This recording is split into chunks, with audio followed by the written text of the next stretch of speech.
여러분, 인생을 살면서 가장 귀한 재산은 무엇일까요? 돈, 건강. 사람마다 다르겠지만 많은 분들이 결국 사람을 떠올리실 겁니다. 우리는 다른 사람의 도움 없이 살 수 없고 늘 사람을 통해서 행복을 느끼니까요. 하지만 살아가면서 수많은 사람을 만나고 헤어지는 동안 이 사람이 정말 평생 함께 갈 인연일까를 확신하기는 쉽지 않습니다. 처음에는 대화가 잘 통하고 성격이 잘 맞는 것 같아도 시간이 흐르면서 점점 멀어지는 경우가 적지 않기 때문이죠. 또 말만 잘 통하고 성격이 맞는 것만으로 평생 갈 인연이라고 단정할 수 없잖아요.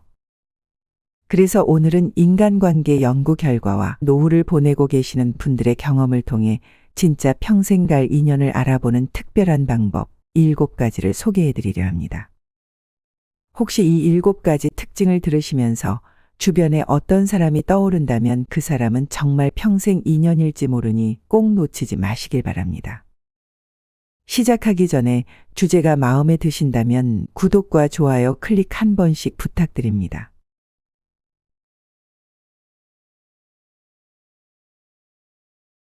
첫째, 시간과 돈을 주로 어디에 쓰는지 보세요.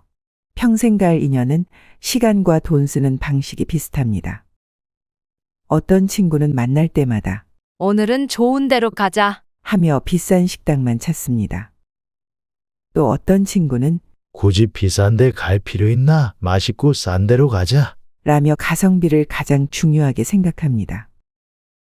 이렇게 돈과 시간을 쓰는 방식이 다른 걸 보면서 이 사람은 나랑 정말 잘 맞아 하고 느낄 때가 있는가 하면 정말 나랑 다르다 하고 답답할 때도 있죠. 그 차이는 주로 돈과 시간을 어떻게 쓰느냐에서 시작됩니다. 한국심리학회지 및 여러 연구 결과에 따르면 커플 혹은 부부가 재정적 가치관과 소비 저축 습관을 얼마나 비슷하게 공유하느냐가 결혼 만족도와 장기적인 관계에 중요한 영향을 미치는 것으로 나타났습니다. 특히 50대, 60대가 되면 이게 더 중요해집니다. 젊었을 땐 돈을 어떻게 벌까가 중요했다면 이제는 번 돈을 어떻게 쓸까, 시간을 어떻게 보낼까가 더 큰 문제가 되니까요. 돈과 시간에 대한 생각이 비슷한 사람과는 나이 들수록 더 가까워집니다. 만나서 하는 이야기도 잘 통하고 함께 있는 시간이 편하죠. 하지만 돈과 시간 가치관이 다른 사람들은 작은 일로 시작된 갈등이 쌓이고 쌓여 나중엔 큰 상처가 될 수 있습니다. 제가 아는 한 50대 부부 이야기를 들려드릴게요. 이 부부는 결혼 생활 내내 시간과 돈을 바라보는 관점이 아예 달라서 정말 매일 하루가 다르게 싸웠다고 해요. 그동안은 어떻게든 서로 맞춰가며 살았지만 최근에 이 일로 크게 다퉜다고 합니다. 남편은 직장에 다니면서도 퇴근하고 집에 오면 밤늦게까지 투자 공부를 하고 돈을 불리는데 열중했어요. 재테크 스터디 모임에도 나가고 주식과 부동산 공부도 꾸준히 했죠. 반면 저는 지금의 생활에 만족하며 살았습니다. 월급으로 알뜰살뜰 살림하면서 가끔 맛있는 것도 사 먹고 아이와 근교 나들이도 다니며 소소한 행복을 찾았죠. 겉으로 보기에는 잘 살아가는 것처럼 보이죠. 저는 남편이 공부할 수 있도록 아이를 돌보는 일을 도맡아 했고 남편이 주식이나 부동산에 투자하는 것에 대해 묻지도 않고 간섭하지도 않았거든요. 하지만 남편은 속으로 늘 제가 자기처럼 더 열심히 돈을 벌고 투자했으면 좋겠다는 생각을 하고 있었나 봅니다. 얼마 전 가족여행을 계획하면서 큰 싸움이 나면서 알게 되었죠. 당신이 그동안 투자해서 돈도 좀 벌었다며 이번엔 조금 좋은 호텔에 가보면 어떨까? 라고 조심스레 제안했더니 남편이 갑자기 화를 버럭 내더라고요. 당신이 내가 돈 번 것에 무슨 도움을 줬다고 그러냐? 내 월급이랑 수당은 다 가족 생활비로 쓰고 있잖아요. 부족할 때만 조금 보태고 나머지는 다 자기가 쓰고 싶은데 썼잖아요. 그동안 당신 버는 돈 더 써라. 이런 말 한 번도 안 했어요. 애 키우느라 내 시간은 하나도 없었는데 이제 와서 무슨 도움을 따지고 그래요. 우리가 남이에요? 얼핏 보면 한 사람은 미래를 준비하고 다른 한 사람은 행복을 지키면서 살 수 있으니까 서로를 보완해 줄 수 있을 것 같죠? 성격이 다른 부분은 많습니다. 하지만 돈과 시간을 쓰는 방식이 완전히 다르다면 앞으로 살아갈 인생의 방향 자체가 다른 겁니다. 한쪽은 계속 저축하고 투자하면서 미래를 준비하려 하는데 다른 쪽은 지금 이대로도 좋으니 현재를 즐기며 살고 싶어 한다면 시간이 갈수록 둘 사이의 거리는 점점 더 멀어질 수밖에 없습니다. 그래서 오래도록 함께 할 사람이라면 돈이 얼마 있냐, 돈을 어떻게 버냐보다 돈과 시간을 어떻게 쓰는지가 더 중요합니다. 돈을 쓸 때도 시간을 보낼 때도 비슷한 생각을 가진 사람과는 행복하게 웃으며 살 수 있지만 너무 다른 사람과는 매일매일이 지옥이 될 수 있다는 사실 잊지 마시길 바랍니다. 두 번째, 함께 있을 때 가장 나다운 모습이 보입니다. 여러분, 정말 친한 사람이라 생각했는데도 막상 함께 있을 때 불편함을 느껴보신 적 있으신가요? 뭔가 연기하듯 계속 맞춰줘야 할 것 같고 깊은 속마음을 꺼내기 어려워서 대화 내내 긴장감이 감도는 관계 있잖아요. 반면 함께 있으면 내가 자연스럽게 드러나고 말수도 많아지면서 긍정적인 에너지가 자연스럽게 샘솟는 사람이 있습니다. 바로 이런 상대가 진짜 좋은 인연입니다. 사실 이런 인연을 만나는 건 생각보다 쉽지 않습니다. 세상을 살다 보면 다른 사람 기준에 내가 맞춰져야 하는 상황도 많고 거기서 벗어나지 못해 억지로 끼워 맞추며 살아갈 때도 있으니까요. 그러나 진짜 관계라면 억지로 꾸며낼 필요가 없습니다. 내 속내와 가치를 있는 그대로 표현해도 괜찮다고 말하는 사람이니까요. 미국의 심리학자 칼 로저스는 누군가가 나를 있는 그대로 받아들이고 좋게 봐줄 때 비로소 우리는 진짜 나로 살 수 있고 더 성장할 수 있다라고 주장했습니다. 쉽게 말해 누군가가 나를 판단하지 않고 있는 그대로 인정해주는 사람과 함께할 때 스트레스를 덜 받고 마음이 더 안정된다고 합니다. 누군가에게 있는 그대로 받아들여진다는 느낌은 우리 마음에 큰 편안함을 주게 됩니다. 이런 인연이라면 함께 보내는 시간이 힘들거나 소모적이지 않습니다. 오히려 서로에게 활력을 불어넣어주는 시간으로 채워지죠. 대화는 물론 침묵까지도 편안하게 느껴지고 이 순간이 영원히 이어졌으면 좋겠다라는 마음이 들기도 합니다. 만약 여러분 주변에 이런 사람이 있다면 절대 놓치지 마세요. 이런 사람과는 평생 갈 인연일 가능성이 높습니다. 세 번째, 웃음 코드가 맞는 사람입니다. 여러분 혹시 친구나 배우자, 직장 동료 중에 함께 있으면 자주 웃게 되는 분이 계시나요?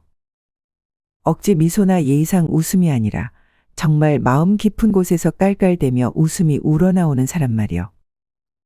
이런 사람이 있다면 놓치지 마세요. 여러분과 웃음 코드가 딱 맞는 평생 갈 인연일 수 있습니다. 웃음이란 건 억지로 맞출 수 있는 게 아닙니다. 무슨 대단한 사연이나 개그를 구사해도 내가 재미없게 느껴지면 도저히 웃기 어렵습니다. 그래서 유머가 통한다는 건 사실 서로가 비슷한 감정을 느끼는 감정 코드까지도 맞는다는 뜻이에요. 같은 상황에서 똑같이 웃기다고 느끼고 같은 순간에 웃음이 터진다면 편안한 기분이 들기 마련입니다. 이와 관련하여 재미있는 연구 결과도 있습니다. 워싱턴 대학교의 존 가트먼 박사가 실제로 3,000쌍 이상의 부부를 36년 동안 연구한 결과 다툼이 있을 때도 유머러스하게 풀어가는 부부들이 훨씬 더 높은 결혼 만족도를 보였다고 합니다. 또한 다양한 인간관계 연구 결과에서도 웃음 코드가 잘 맞는 사람들은 서로를 더 깊이 신뢰하고 오랜 세월이 지나도 친밀한 관계를 유지한다고 말하고 있습니다. 이 근거들이 말해주는 것은 단순히 잘 웃고 즐거워하는 것을 넘어서 서로를 이해하고 보듬어 줄 수 있는 관계가 생각보다 깊은 유대감을 만들어준다는 뜻입니다. 특히 점점 나이가 들수록 건강이나 집안 문제, 바쁜 일상이 겹치면서 하하호호 웃을 기회가 점점 줄어드는 게 현실입니다. 그런데 그 와중에 유머나 사소한 이야기로 함께 웃을 수 있는 사람이 있다면 그 시간은 너무나도 편안하고 행복한 기분이 들 수밖에 없겠죠. 물론 매번 낙엽만 굴러가도 까르륵거릴 정도로 웃음이 많은 분들도 계실 겁니다. 하지만 잘 웃는다고 해서 유머 코드가 맞는 사람과 느끼는 편안함을 대체할 수는 없습니다. 왜냐하면 같은 포인트에서 웃기도 하지만 또 어떤 상황에서는 진지함도 필요하기 때문이죠. 나는 웃긴 상황이 아닌데 상대는 웃는다면 그것 또한 피곤한 일이잖아요. 결국 웃음 코드가 맞다는 것은 감정을 느끼는 포인트가 비슷해서 공감대를 나눌 수 있다는 뜻입니다.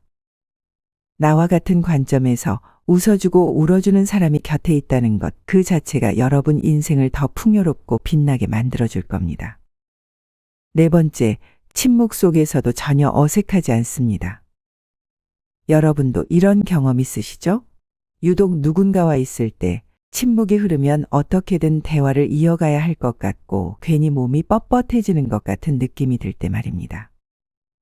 젊었을 때는 그냥 성격이 잘 안 맞나 하고 넘어갔지만 나이가 들면 몸이 먼저 반응하는 것처럼 느끼기 시작합니다. 바로 그 편안함과 불편함의 차이를 과학적으로 설명한 연구도 있습니다. 미국 인류학자 에드워드 T. 홀의 근접학에서는 사람마다 자기만의 공간이 있다고 합니다. 쉽게 말씀드리면 누군가와 대화할 때 한 걸음 더 가까이 다가서도 전혀 불편하지 않은 사람이 있는가 하면 조금만 가까워져도 왠지 모르게 긴장되고 한 걸음 물러서고 싶은 사람이 있잖아요. 이건 그냥 단순히 몸으로 떨어져 있는 거리만을 말하는 게 아니에요. 마음의 거리도 포함됩니다. 내 마음을 편하게 열 수 있는 사람이 있고 아무리 가까이 있어도 마음을 열기 어려운 사람이 있는 것처럼요. 그래서 서로가 이런 편안한 거리를 잘 지켜주는 사이라면 말을 하지 않아도 전혀 어색하지 않고 오히려 그 조용한 시간이 더 특별하게 느껴진다는 거예요. 이런 사람과 함께 있으면 본능적으로 안전한 존재로 인식해서 자연스럽게 근육이 이완되고 표정이 부드러워집니다. 반면 만약 누군가랑 함께 할 때 몸이 계속 불편하다면 왜 이럴까 하고 한번 돌아볼 필요가 있습니다. 상대방이 생각하는 속도와 내 달라서일 수 있습니다. 거리와 속도가 나랑 비슷한 사람, 즉 아무 말 없이 있어도 어색하지 않고 몸이 편안해지는 사람이 있다면 그분을 쉽게 놓치지 마세요.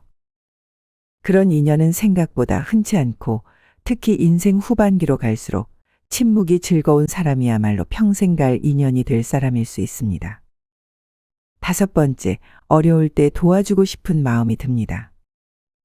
평생 갈 인연은 내가 어려울 때 도와주기도 하지만 반대로 상대가 힘든 상황에 처했을 때 어떻게든 도와주고 싶다는 마음이 자연스럽게 생깁니다.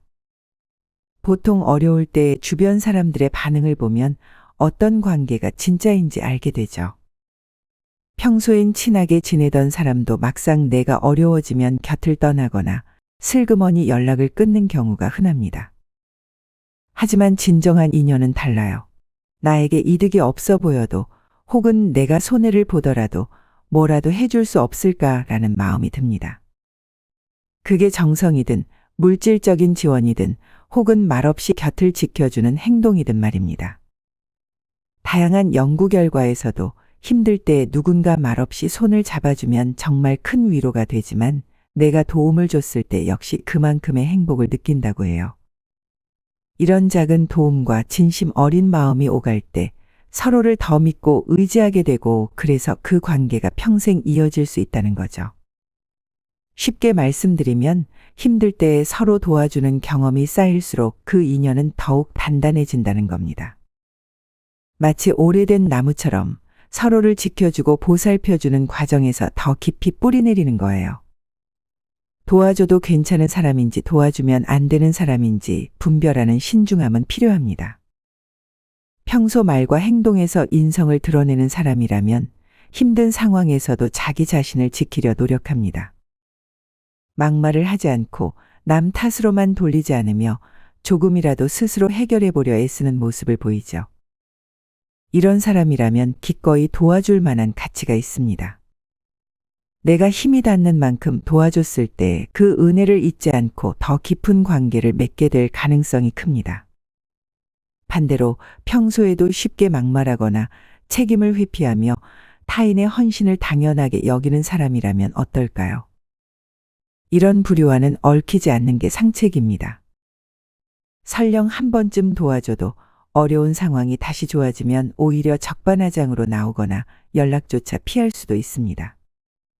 결국 어려울 때 자꾸 생각나서 손 내밀고 싶은 사람, 그리고 상대가 어려울 때 그냥 지나치기 힘든 사람이라면 그건 평생을 함께할 만한 귀한 인연일 가능성이 높습니다. 6번째, 갈등을 해결하는 방식이 비슷합니다. 사람이 살아가면서 갈등은 피할 수 없는 문제입니다.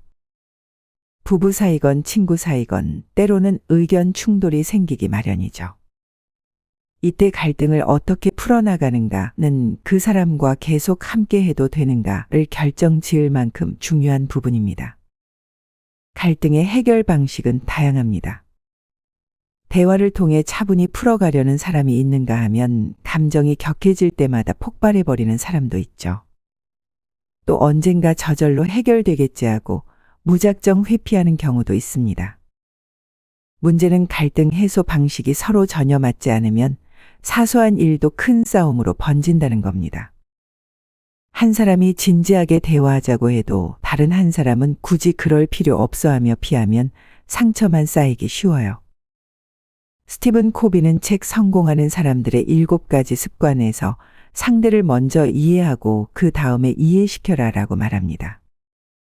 이는 갈등 상황에서 내가 하고 싶은 말만 앞세우기보다는 상대방의 입장과 감정을 먼저 헤아리고 충분히 들어주는 태도가 중요하다는 말입니다. 결국 서로를 이해하려는 노력 자체가 갈등 해소의 첫걸음이라는 뜻입니다. 그렇기에 오래가는 인연은 갈등이 생겨도 결국 대화로 풀어보려 한다거나 서로 감정을 주고받되 끝까지 예의를 지키며 합의점을 찾으려 합니다. 이러한 태도가 서로에게 믿음을 주고, 이 사람과는 앞으로 어떤 문제가 생겨도 함께 해결해 나갈 수 있겠다는 생각을 심어줍니다. 물론 성격이 다르다고 해서 반드시 안 맞는 건 아니지만 갈등을 해결하는 기본 태도가 맞지 않으면 작은 다툼 하나가 깊은 골을 만들기 쉽습니다. 반면 갈등 상황에서도 서로를 존중하며 말과 행동을 조절할 수 있다면 오히려 사이가 더 단단해지곤 하죠. 그래서 갈등을 해결하는 방식이 비슷하다면 여러분 인생에서 정말 소중한 동반자가 될 수 있습니다. 7번째, 헤어지고 또 보고 싶다는 생각이 듭니다. 딱히 이유가 없어도 자꾸만 떠오르는 사람이 있습니다. 아무런 이득이 없는데도 그저 편안하고 보고 싶고 함께 있고 싶다면 그건 이미 여러분 마음이 그 사람을 중요한 존재로 받아들였다는 뜻입니다.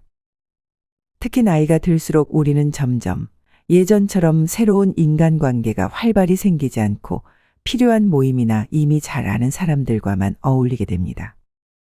그래서 그저 스쳐가는 인연이 되어도 이상할 게 없는데 그럼에도 한 번 더 만나고 싶다라는 느낌이 든다면 그 자체가 소중한 인연이라는 신호입니다.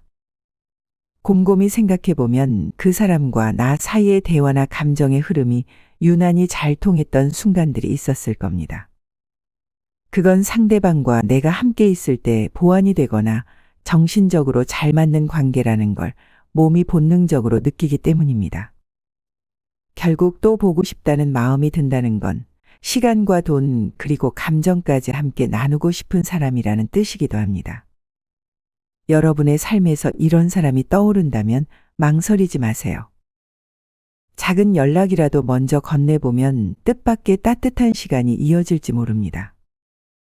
커피 한 잔에서부터 다시 시작된 인연이 앞으로는 더 깊고 단단한 관계가 될 수도 있으니까요. 여러분, 평생 함께 할 인연이 사실 생각보다 가까이에 있는데 우리가 미처 알아채지 못하고 지나칠 때가 많습니다. 하지만 시간이 흐를수록 이렇게 마음이 잘 맞는 사람들이야말로 평생 내 편이 되어줄 가능성이 큽니다. 이런 사람이 주변에 있다면 삶이 조금 바쁘더라도 작은 안부 인사 건네보시는 거 어떠세요? 작은 용기가 소중한 인연을 평생의 동반자로 이어주는 다리가 되어줄 수도 있으니까요. 오늘 내용이 유익하셨나요? 그럼 구독과 좋아요 클릭 한 번씩 부탁드립니다. 여러분의 클릭 한 번이 다음 영상을 더 빠르게 시청하실 수 있으니까요. 동반자 여러분, 오늘 남은 하루도 좋은 시간 되세요. 감사합니다.